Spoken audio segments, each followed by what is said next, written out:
série A Crise da Razão pretende apresentar tanto o surgimento e o desenvolvimento do conceito de razão, como a relevância desse conceito para a compreensão das diversas interpretações do mundo atual. Será que a crítica da razão consegue explicar a crise que esse conceito atravessa?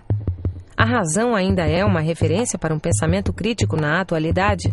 Refletem e discutem essas questões nas suas especialidades o professor Vinícius Berlendes de Figueiredo e os curadores da série Marcos Nobre e José Arthur Gianotti. No programa de hoje, o professor Marcos Engano fala sobre as origens do conceito de razão na filosofia clássica ateniense e sua importância para o pensamento contemporâneo. Nós vamos tratar do problema da crise da razão e, portanto, será necessário refinar o conceito de crise e o conceito de razão.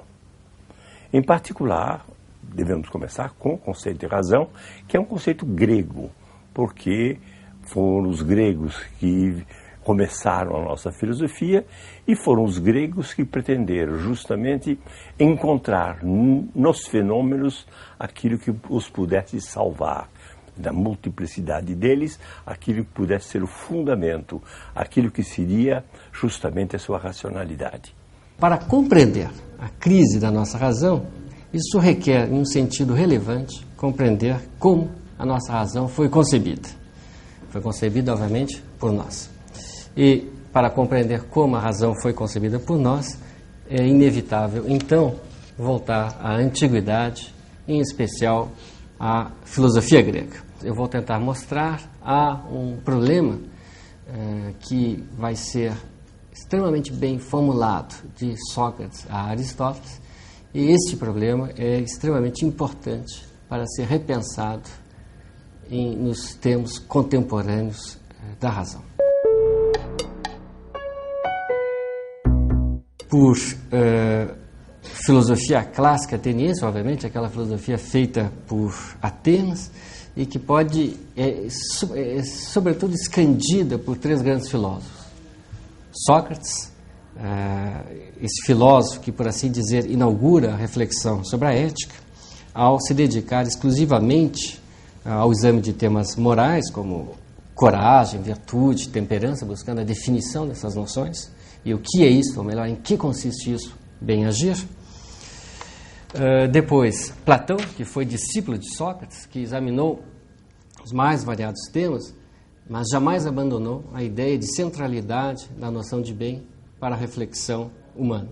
E, finalmente, Aristóteles, que é discípulo de Platão, primeiramente, e depois fundará uma própria escola, o Liceu, na qual ele desenvolverá uma filosofia fortemente contrária às pretensões do platonismo. Aristóteles, que ele próprio não conheceu Sócrates, mas que está, assim, numa direta relação com Sócrates, já que é discípulo de Platão, que, por sua vez, foi discípulo de Sócrates. São, assim, três gerações cuja atividade intelectual se passa na Atenas clássica. É um período, portanto, extremamente fértil do ponto de vista cultural geral, político, econômico, e é especialmente fecundo, eu vou tentar mostrar, do ponto de vista filosófico.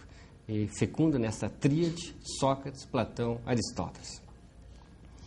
E, obviamente, eu poderia escolher várias perspectivas para examinar a relação desses três filósofos. Aqui eu vou privilegiar, o problema de como conceber o papel da razão na determinação da ação, obviamente, da boa ação. Por boa ação, eu quero dizer aquela ação que tem propriedades morais favoráveis, dignas de elogio e relevantes, obviamente. Isto é, eu vou estar interessado aqui em examinar qual o papel que vai ser atribuído à razão na determinação do que eu devo ou do que eu posso fazer. E tanto o dever quanto esse poder vão ter um sentido, uma forte conotação moral. Os primeiros filósofos gregos, os chamados pré-socráticos, concentraram suas atenções na compreensão da origem e natureza do mundo físico. Há certo consenso de que o primeiro filósofo grego foi Tales de Mileto, e entre seus principais seguidores se encontram Anaximandro de Mileto, Anaxímenes de Mileto, Xenófanes de Colofonte, Parmênides de Eleia e Heráclito de Éfeso. Em cima das ideias desse primeiro grupo de filósofos, Leucipo e Demócrito desenvolveram os conceitos de atomismo, um sistema completo que procurava explicar todos os fenômenos do mundo visível. No fim do século VI a.C., surge um novo tipo de filosofia independente do pensamento anterior, cujo expoente máximo foi Pitágoras de Samos. Uma de suas contribuições mais importantes para a história da filosofia e da ciência foi sua doutrina de que todas as coisas são números, que apontava para o ritmo e a harmonia presentes no ser. Foi através de engenhosas invenções matemáticas dos seus discípulos que a influência pitagórica foi levada adiante aos filósofos posteriores, incluindo Sócrates e Platão. Eu vou começar, obviamente, com Sócrates, que é com ele que começa a filosofia, em especial a filosofia na sua reflexão sobre a moral. A ideia básica, eu creio, desse intelectualismo é a seguinte: quando eu quero justificar, quando eu quero explicar ou quando eu quero examinar a ação que um certo agente fez, ele, por exemplo, decidiu ir à guerra para defender a sua cidade, ou ele, ao contrário, decidiu fugir de uma batalha.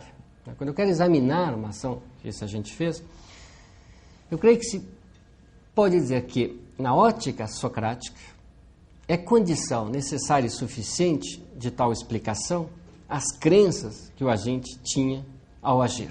Eu vou dar um exemplo para tentar ilustrar o que eu quero dizer. Alguém faz alguma coisa, bem simples, por exemplo, e dá uma caminhada, decide fazer uma caminhada. Como é que eu vou explicar a ação desta pessoa? Supondo, obviamente, eu sempre vou dar por suposto isto, que a sua ação seja voluntária, isto é, que ele tomou a decisão de fazer isso, ele não foi forçado por ninguém a fazer tal coisa. Para Sócrates, para eu explicar por que ele está fazendo isso que está fazendo, basta que eu recorra às crenças que o agente tem no momento em que ele age. No meu caso, o agente crê, ou ele pensa, ou ele é de opinião que ele deve sempre buscar como fim a saúde. Segundo, esse mesmo agente reconhece que caminhar é um meio adequado para obter tal fim, e caminhar está ao seu alcance. Terceiro, o agente, por um raciocínio bastante simples, conclui então que ele deve caminhar e ele se põe a caminhar. Quando Sócrates examina deste modo a ação, ele está nos convidando a tomar como unicamente relevante a crença que o sujeito tem, a opinião de que ele dispõe para agir. É claro que emoções, experiências, paixões e coisas desse tipo podem influenciar o agente quanto à aquisição de crenças. Por exemplo, se eu, tendo eu sido educado de um certo modo, sendo sempre levado a concertos de tal e tal música, eu tenho certas opiniões, certas ideias a respeito disto. Agora, o ponto de Sócrates consiste em dizer que, uma vez que eu adquiri uma certa crença, qualquer que tenha sido o meio para adquiri-la, então esta crença é soberana no comando da ação. Se vocês me permitirem um pouco mais de abstração, então eu posso dizer que é tese socrática que, se eu estimo, se eu penso, se eu sou da opinião que certa coisa, vamos usar um sentido muito abstrato, tal coisa, que pode ser caminhar, pode ser jogar futebol aos fins de semana e coisas assim, mas se eu penso que certa coisa, que isso é bom, então eu faço esta coisa.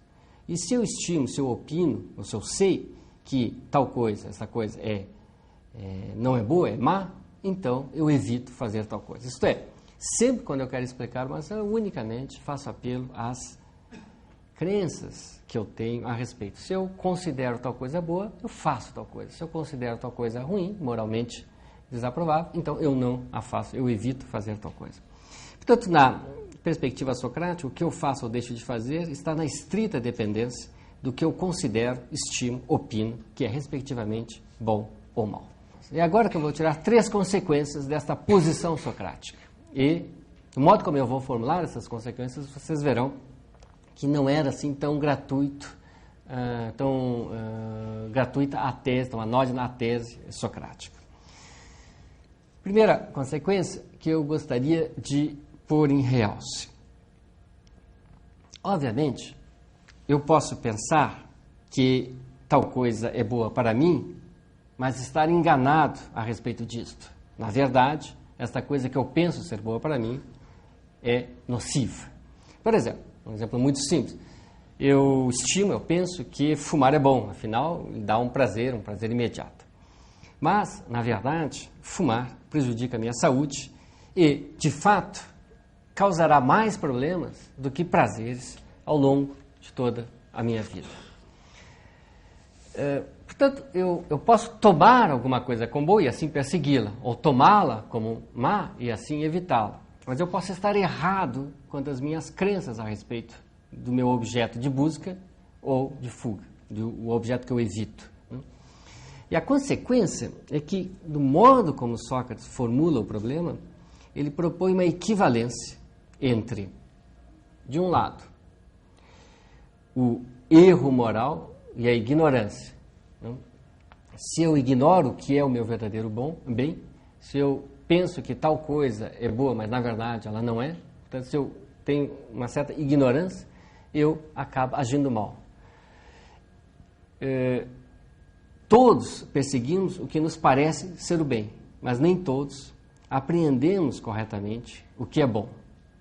Assim, a falta moral é, na verdade, um fruto da ignorância do agente. Assim como, do outro lado, o acerto moral encontra seu fundamento na sabedoria do agente, que toma corretamente como bem o que de fato é um bem. Se eu sei que tal coisa é boa e isso de fato é bom, então eu vou agir bem. Porque para determinar se eu estou agindo bem ou mal, tudo isso vai depender da correção das crenças que eu tenho a respeito desses objetos. Uma segunda consequência está diretamente ligada a esta. Se o bem vai ser o resultado, então, de um certo saber, quando eu estimo que tal coisa deve ser perseguida por mim e isso está correto, e se o mal vai ser, então, ser posto em equivalência a eu estimar erradamente que tal coisa é um bem e a perseguir, mas por um erro meu, então, corrigir uma pessoa, e essa correção, claro, com forte caráter moral, né?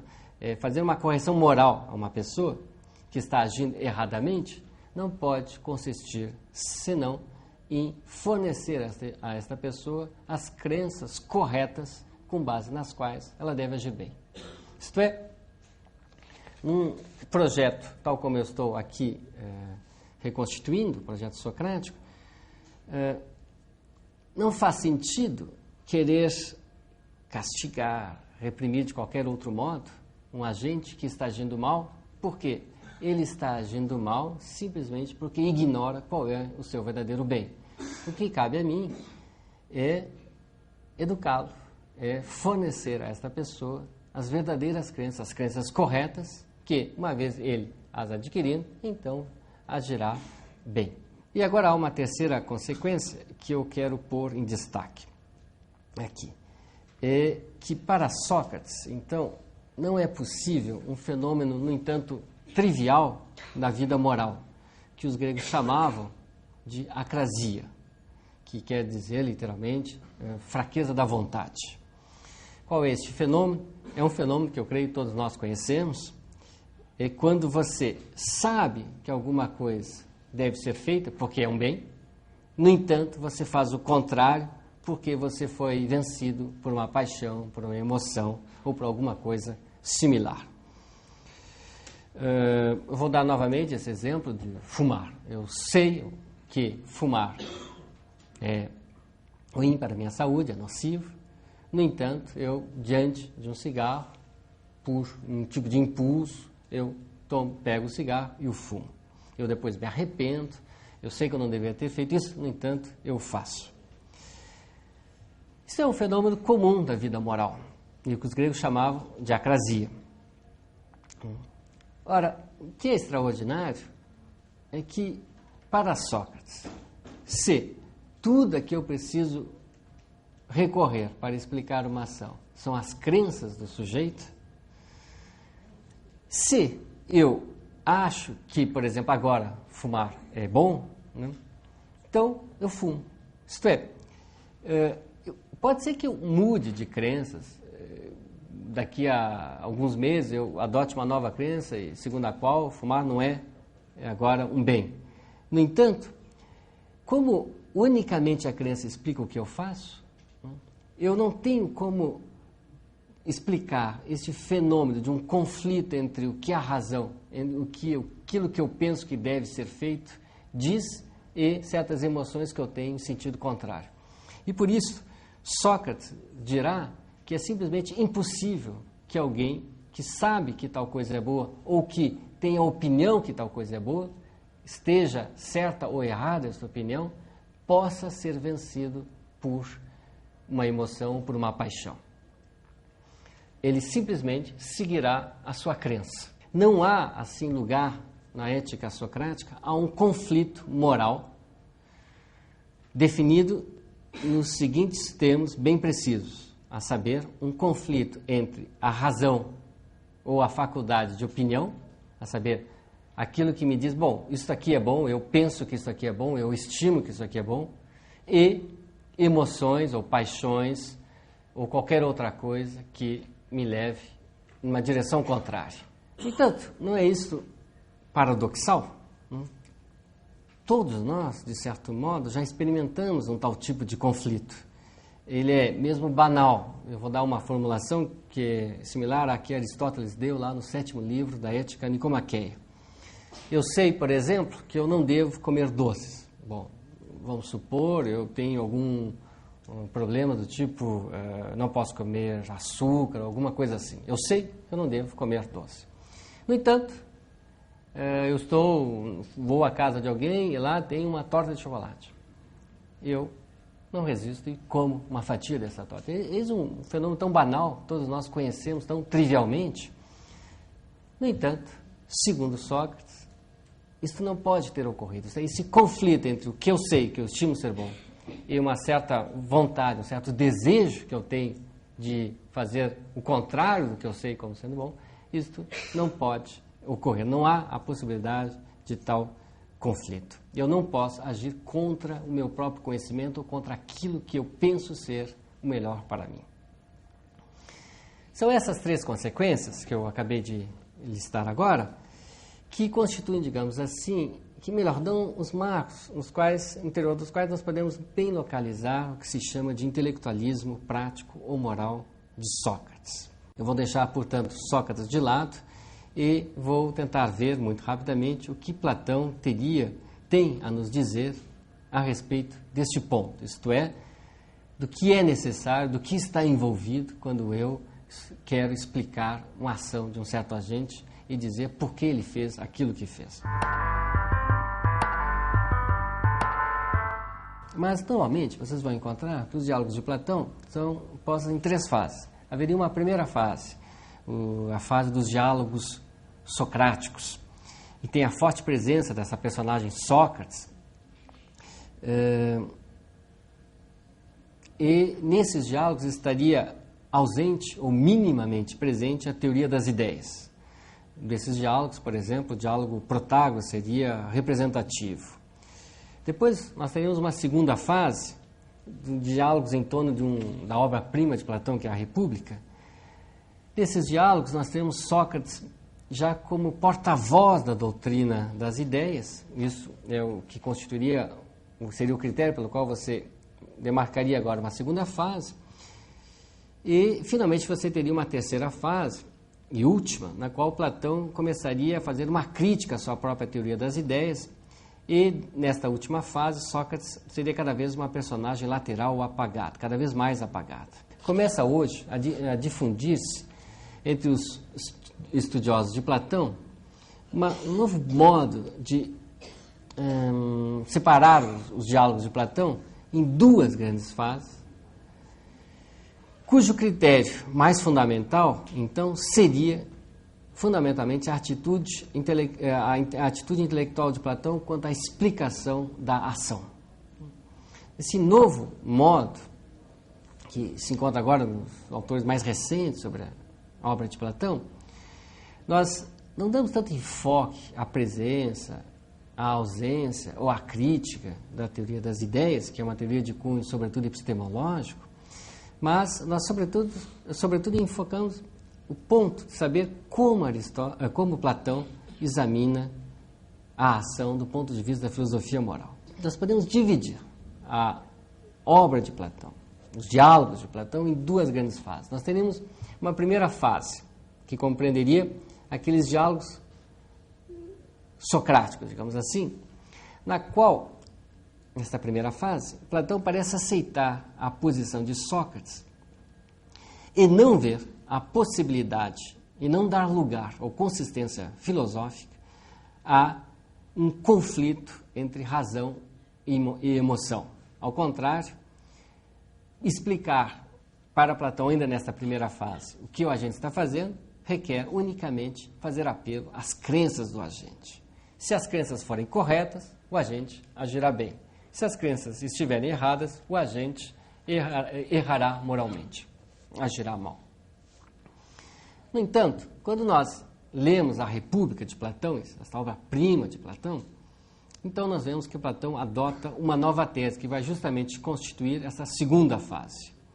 E essa nova tese é o que se chama a tripartição da alma, a saber, a partir da tripartição da alma, é isso que vai me interessar, Platão poderá finalmente dar um lugar filosófico, vai poder finalmente pensar a possibilidade do conflito entre razão e emoção, ou, em geral, ele vai poder pensar agora um conflito entre razão e desejo. Segundo a tripartição da alma, nós temos três faculdades, ou potências, digamos assim, interligadas em cada um de nós, mas essencialmente distintas. Nós teríamos a parte racional da alma, pela qual eu conheço o mundo, ou com base na qual eu ajo moralmente bem. Além desta parte, nós teríamos a parte irascível da alma, aquela parte que me leva a reagir, por exemplo, a insultos, ou aquela parte que está na base da coragem, dessa virtude típica da guerra, típica da defesa. E, finalmente, eu teria uma terceira parte da alma, função, se vocês quiserem um termo mais moderno. Uma terceira parte seria a parte apetitiva da alma, aquela parte que busca o que é agradável, o prazeroso, aquela parte ligada, portanto, aos prazeres do corpo, em especial aos prazeres do gosto e do tato.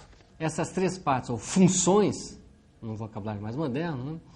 Obviamente elas não estão desconectadas, mas elas são distintas.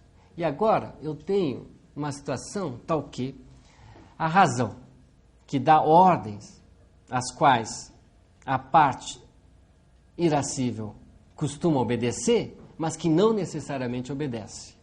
Enquanto a parte apetitiva, dirá Platão, se mostrará frequentemente recalcitrante ao que ordena, ao que prescreve a razão. Portanto, quando Platão passa a falar da tripartição da alma, quando ele passa a falar dessas três funções que explicam o que eu estou fazendo, uma parte racional que me dá as regras, segundo a razão para agir, uma parte irascível que explica boa parte das minhas reações, por exemplo, quando eu vejo alguém sendo injustamente tratado, eu reajo, vou defendê-lo e assim por diante. Essa parte também que está ligada à cólera e à energia utilizada na coragem e assim por diante. E a parte apetitiva, aquela que explica por que eu quero tanto comer essa torta de chocolate. Essas três partes agora, é isto que vai ser fundamental para Platão, elas podem estar em conflito contrariamente ao que dizia Sócrates. Na verdade, Platão não só aceitou ou deu lugar filosófico à possibilidade do conflito nesse sentido, um conflito entre o que a razão prescreve e o que o desejo, de certo modo, quer, mas, para ser um pouco mais preciso, na verdade, Platão deu lugar a conflitos, no plural. O que me importa agora não é explicar como é possível um conflito entre a parte apetitiva e a parte irascível, entre a razão e a parte irascível, entre a razão e a parte apetitiva. É que, deste modo, o conflito é possível. E isto é uma correção importante da perspectiva socrática. Porque, agora, para explicar uma ação, não basta recorrer às crenças do agente. Por quê? Porque eu posso perfeitamente ter as crenças, ou segundo a minha razão, achar, por exemplo, que eu não devo comer o que é doce. Mas, segundo a parte apetitiva, ter a vontade de, o desejo de comer este doce aqui. Então, explicar o que eu faço agora não pode mais unicamente recorrer às crenças do agente, mas tem agora de um lado, descobrir o que o agente considera como, estima como bom ou mal, e avaliar também quais desejos podem estar envolvidos em sua ação. Por quê? Porque sempre é possível, não é necessário, mas sempre é possível que o agente esteja num conflito entre o que ele pensa ser o melhor e aquilo que ele, mesmo assim, deseja fazer aqui. A razão agora não está mais sozinha, como estava antes, soberana, com Sócrates. A razão agora precisa domesticar, precisa domar duas potências da alma que lhe são distintas. A parte irascível, que Platão diz, tende a concordar com a alma, mas que, mesmo assim, é distinta que tende a concordar com a razão, mas que, mesmo assim, é distinta da razão. E, do outro lado, você tem a parte apetitiva, que Platão diz, tende a discordar da razão. A tese é atribuída a Sócrates lá nesse diálogo chamado Protágoras, que é um diálogo extremamente bem escrito, inteligente e fecundo filosoficamente. E a ideia é a seguinte, é que se eu tenho uma virtude, então eu tenho todas. Se eu sou corajoso, então eu sou temperante, então eu sou justo, então eu sou prudente. E se eu sou justo, então eu sou corajoso, eu sou temperante e prudente. E assim por diante. Isto é, ou você tem todas, né, ou nenhuma.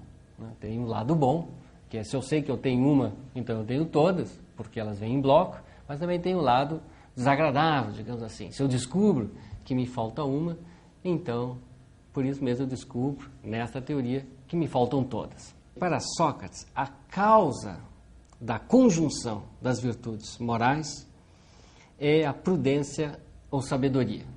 Sócrates não faz uma distinção entre esses termos, prudência, ciência ou sabedoria. Ele os utiliza para designar a mesma coisa, um tipo de conhecimento que é ao mesmo tempo prático e teórico.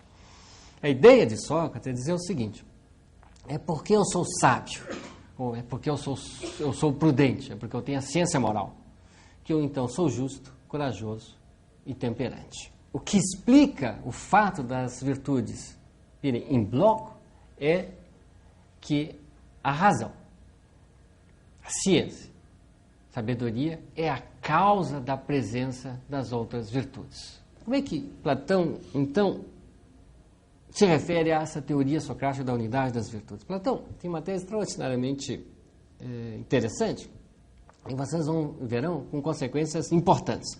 Platão diz o seguinte, ele não só atribui 3 funções na alma, como ele, com base nisso, ou por analogia a isto, ele fala de 3 classes nas quais os homens podem ser distribuídos.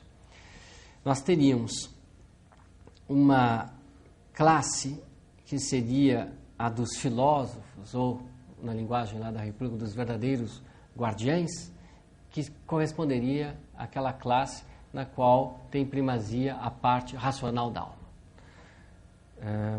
Depois, nós teríamos uma outra classe, na qual nós podemos distribuir os homens, que é a dos guardiães simples, ou dos soldados da cidade, né, aos quais corresponde a virtude central é a coragem, e a esta classe corresponde aquela parte que é a parte irascível da alma. E, finalmente, você teria uma terceira classe, a classe dos produtores ou os outros habitantes da cidade, cuja virtude primeira é a temperança. Melhor, cuja virtude pela qual você vai definir essa classe é a temperança, e que corresponde, portanto, àquela parte apetitiva. A tese da unidade das virtudes lá de Sócrates, tal como eu havia reconstruído aqui, essa tese tem o saber como a causa do ser virtuoso. E esta tese continua valendo na República para a classe dos filósofos. Isto é, os filósofos são justos, corajosos e temperantes. Eu estou me referindo sempre às virtudes cardinais, que são as que estão em questão nos textos platônicos. Eles são justos, corajosos e temperantes porque são sábios. Para as outras duas classes, no entanto, que são as mais numerosas, os cidadãos normais e os comuns e os guardiães, eles serão virtuosos se, tendo uma natureza justa, permanecerem lá onde eles estão, de modo, por exemplo, a não quererem governar a cidade, e então se deixarem persuadir pelos filósofos que lhes dão, sob forma de opinião, os conteúdos morais que constituem o conhecimento, mas lá para os filósofos. Quando Platão faz aquela alteração na teoria socrática da ação e introduz e dá consistência filosófica à possibilidade do conflito, ele ao mesmo tempo atenua esta alteração, essa novidade platônica, por um tipo de antropologia, segundo a qual, para pelo menos uma classe, a saber, a dos filósofos, ou verdadeiros guardiães, ainda vale aquela unidade das virtudes na qual o saber tem uma função causal. Para as outras duas classes, que são as mais numerosas, no entanto, não vale tal regra. Essas outras classes, a tese então de Platão, elas deverão, se tiverem a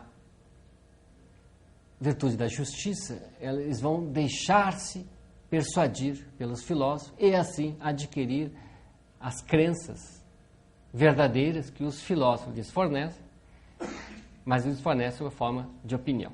E eu queria muito rapidamente mostrar, então, como Aristóteles reage a este quadro teórico, este quadro da herança socrática, de um lado, da alteração que Platão faz nesta herança, mas, ao mesmo tempo, ao alterar, ao introduzir a possibilidade do conflito, ele a atenua porque, em nome de uma certa antropologia, para uma certa classe, a classe dos filósofos, continua valendo o pressuposto socrático. Aristóteles reconhece, primeiro, duas faculdades distintas, a razão e a emoção ou desejo, que têm de operar conjuntamente para que o agente age. Agora, quando nós olhamos esta segunda faculdade aqui, que é a do desejo da emoção, vamos analisar a sua forma de emoção. O que nós vemos, segundo Aristóteles, é que emoções, obviamente, não são razões. Mas emoções não podem ocorrer sem um elemento cognitivo no seu interior. Eu vou dar 2 exemplos para ilustrar isto. O medo é uma emoção, seguramente, o medo não é razão. Porém, embora não possa o medo ser reduzido a uma razão, o medo só ocorre quando eu, por exemplo, considero que alguma coisa pode causar perigo à minha vida. Isto é, para que eu tenha medo, eu preciso considerar algo de um certo ponto de vista. Se eu considerar, por exemplo, que um leão que está aqui do meu lado, né, que ele já almoçou direitinho, que ele não está com fome, eu não tenho medo dele. Mas isso eu posso estar errado nisso, talvez ele esteja faminto e eu deveria ter medo dele. Mas veja que ter essa emoção depende de um elemento cognitivo, de uma certa consideração que eu tenho a respeito das coisas. As emoções me permitem mapear o campo mais amplo e vago dos desejos. Também eles, por mais variados, variegados e distintos que sejam, comportam, assim como as emoções, um elemento cognitivo que lhes é constitutivo. Então, quando eu desejo alguma coisa, obviamente meu desejo não é uma razão, mas eu só desejo alguma coisa se eu considero esta coisa como interessante, útil, valiosa, importante para mim. E esse ato de considerar algo sob um certo ângulo é um elemento cognitivo que está embutido inevitavelmente em todo desejo. Desejos, assim como emoções, não são razões, mas desejos, assim como as emoções, contêm um elemento cognitivo sem o qual eles não podem ser gerados. Aristóteles, portanto, não tem nenhuma dificuldade para pensar o acrático, aquele, eu havia já mencionado isso, aquele que age contra aquilo que ele considera ser o melhor. Por quê? Sócrates não podia aceitar a figura do acrático. Para ele, você só age em função daquilo que você considera ser o melhor. Ora, o acrático é justamente aquele que age contra o que considera ser o melhor. Bom, o que faz Aristóteles? Aristóteles simplesmente mostra que o acrático é o famoso, por excelência, o exemplo deste conflito. Ele tem uma certa razão que diz que isso aqui é o melhor, no entanto, ele age contrariamente a isto porque ele é levado por um desejo que é mais forte do que esta consideração racional. Assim, a acrasia que não tinha lugar em Sócrates, que tem um lugar variegado mesmo lá em Platão, mas que não tem lugar para o filósofo de Platão, encontra finalmente em Aristóteles um lugar apropriado. Porque agora com Aristóteles nós temos um conflito, melhor, nós temos claramente delineado, do ponto de vista filosófico, as condições do conflito entre razão e paixão, entre razão e emoção. Será que a virtude moral ela pode ser ensinada? Assim como eu ensino matemática, por exemplo, aos meus filhos, será que eu posso ensinar a virtude moral a eles? Bom, é claro, a resposta disso vai depender de como você entende a virtude moral. Se você disser que a virtude é, sobretudo, um saber, obviamente ela vai poder ser objeto de ensino. Então, qual foi a resposta de Sócrates? A resposta de Sócrates só pode ser sim. Por quê? Porque a virtude é um saber. Nós vimos, ou você tem todas, ou nenhuma. E a causa dessa conjunção das virtudes é que o saber é que gera as outras virtudes. É porque você sabe que você é justo, temperante e corajoso, e assim por diante. Portanto, a virtude, sendo um saber, ela é, por definição, objeto de ensino.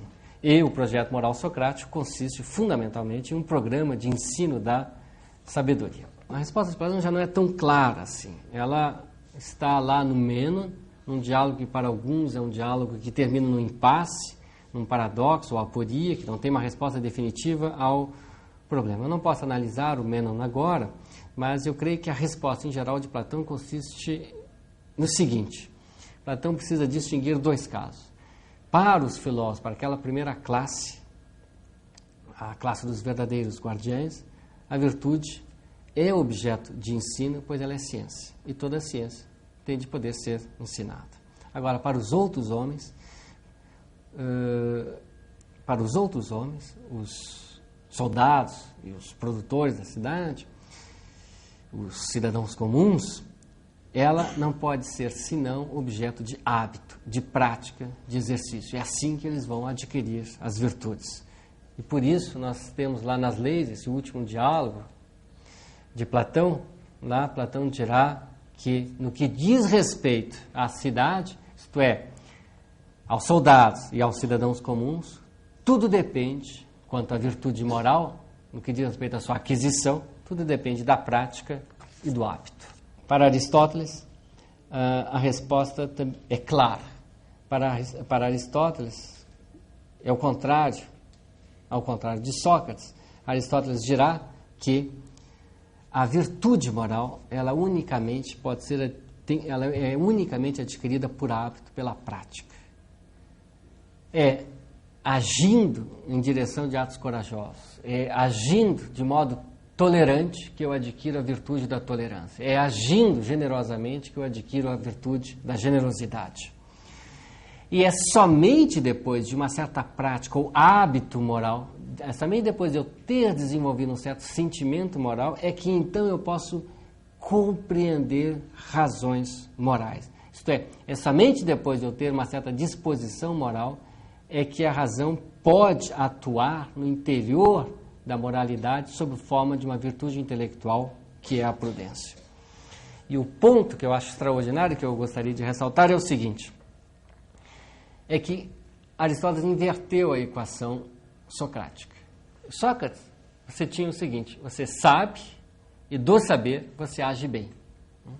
Agora, com Aristóteles, você não tem mais, a não ser o hábito, a prática, o exercício de atos morais, para então adquirir uma atitude moral. Uma vez adquirida esta atitude moral, então a razão pode operar no seu interior. A razão precisa esperar a presença de alguma coisa que não é racional, que é a sensibilidade moral, a atitude moral, para então unicamente poder operar. Eu mencionei então que Aristóteles tinha a pensação no cruzamento de duas faculdades distintas. A razão de um lado, a emoção de outro. Eu examinei como é esta emoção ou esse desejo. Né? Ele não é sem razão, ao contrário, ele sempre tem uma parte cognitiva e é justamente por isso que ele pode ser aprimorado pela razão. Mas agora vamos analisar a razão aristotélica para atuar no campo prático. Essa razão, Aristóteles disse, é a razão prática, isto é, a razão que sabe deliberar. O que sabe o homem prudente, o que sabe o homem prático? Ele sabe bem deliberar. Nisto também, Aristóteles destoa da herança socrático-platônica. Tanto para Sócrates como para Platão, a arte de governar é uma técnica, fundo, uma ciência, que você tem que poder aprender se você está habilitado a tanto. E Platão, lá no Político, vai comparar justamente o médico, que tem uma arte, tem certos procedimentos com base nos quais ele cura as pessoas, o piloto, que tem uma arte, certos procedimentos que ele conhece com base nos quais ele guia bem o barco, e o filósofo, aquele que tem uma arte de governar, certos procedimentos com base nos quais ele vai levar a cidade à situação de justiça, queiram ou não os seus cidadãos. Isto é, tanto no padrão socrático quanto no padrão platônico, a razão que está operando, quaisquer que sejam as condições de sua operação, esta razão que está operando é uma razão similar à arte, à técnica, isto é uma razão que se dá sob a forma de uma competência. Algumas pessoas têm competência e, com base nessa competência, eles têm o direito, digamos assim, ao mando. Ora, é isso também que Aristóteles recusa. Por quê? Ele recusa a assimilação da arte de governar a uma técnica. O que é a razão prática? É a razão, para Aristóteles, de bem deliberar. É a razão que leva em consideração o ponto de vista dos outros e, de modo deliberativo, tenta encontrar uma solução comum a todos. A escolha de opções, por exemplo, ir à guerra ou não ir à guerra, é assim um tipo de escolha coletiva, né, que não pode ser reduzida a demonstrações a uma técnica de governar. Quando nós falamos em governar, nós não vemos o quanto está por trás dessa simples palavra o padrão socrático-platônico de fazer da razão prática um tipo de técnica de competência. Porque governar vem do latim gubernare, que está lá já em Cícero, pelo grego kybernein. E kybernein, simplesmente em grego, quer dizer pilotar.